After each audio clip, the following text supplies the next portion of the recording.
Relationships and joins. When you define a relationship in Access, you relate data from one table to another. By doing this, you're linking your tables together so you can perform queries and extract specific data from multiple tables all at once. Access 2013 gives you three types of relationships to use: one-to-many, many-to-many, or one-to-one. Let's learn about these relationship types. A one-to-many relationship refers to the sides of the relationship. For example, if we have a customers table that contains customer names, this is the one side of the relationship. Let's say we also have an orders table that contains orders as the primary key and the customer ID number as the foreign key, which is the primary key in the customers table. There may be several orders for one customer in the orders table. This is the many side of the relationship. To create a one-to-many relationship, take the primary key on one side of the relationship and add it to the many side of the relationship. That said, when you learn to create tables, you automatically learn how to create primary and foreign keys, and you have already established those in your tables, such as the orders and the books tables.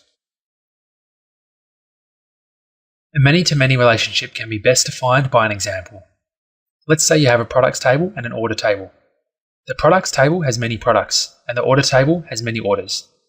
You can have the same product on many orders, and you can have many orders for the same product.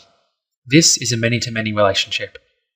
To define that relationship in Access, you need to create a third table. This is often referred to as a junction table. A junction table breaks down the many-to-many relationships to include two one-to-many relationships. This is so you can actually relate the data correctly and have it created in a database. Place the primary key from each of the tables into the third table. This results in the third table recording each instance of the relationship. A one-to-one relationship means that a record in the first table can have only one record that matches it in the second table. Also, each record in the second table can only have one matching record from the first table. This is not a very common type of relationship in Access 2013. In an earlier lesson, we learned how to create a one-to-many relationship with the orders and the books tables. Sometimes in Access, you'll need to view information from two or more tables. For this, you'll need to create what's called a join.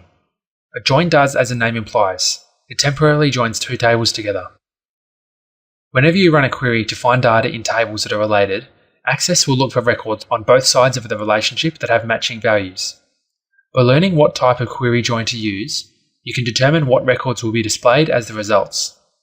When you do this, you can find the exact data that you need without sorting through data that you won't. Let's delve a little deeper so this makes sense to you. In this lesson, we're going to talk about the two types of joins: an inner join and an outer join. An inner join is defined as a join that only selects records from tables that have matching values. You can select one or more fields to serve as the join fields. This is the default type of join in Access. You don't even need to do anything most of the time to create an inner join if relationships are already established. Access creates an inner join between related tables when you add them.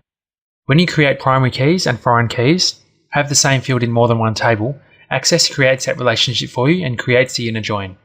You can create an inner join by dragging a field from one table to another in Query Design View. There will be a line display to show a join that has been created. This image here shows the output of an inner join query. It shows books that match the orders. An outer join informs a query that the query needs to include all rows from one table and then rows from the other table too that share a value on both sides of the join. That said, outer joins can be left or right outer joins. Left outer joins include all rows from the first table, then rows from the other table that contain values that are the same in both tables. A right outer join is vice versa, with all rows on the second table included, and only those rows with the matching values included from the first table.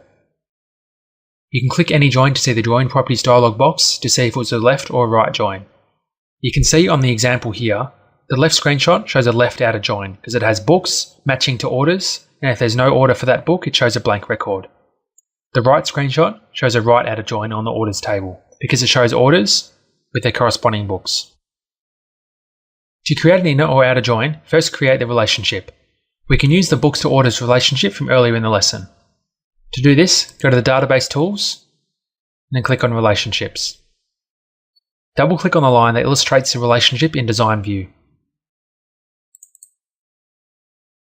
This dialog box will appear. Now click on Join Type. There are three different types here. Number 1 is an inner join.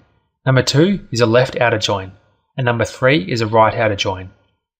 They each have descriptions here, which might make it easier for you to understand. Click OK. Now that we have a join set up with 2 tables, we can create a query on these 2 tables. This is often done to get data from more than one table and display it in one place. In this example, we're going to show details of the books and orders table in the one query.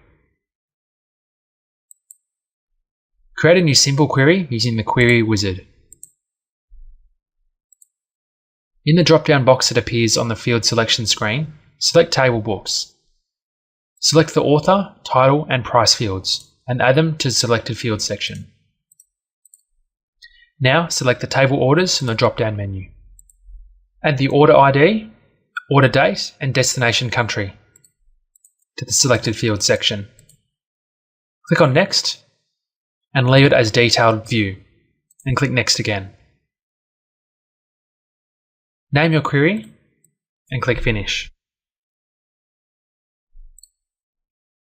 The query will now show the results from both tables. If you go to Design View, you can see the fields listed, as well as the 2 tables and the relationship between them that was created.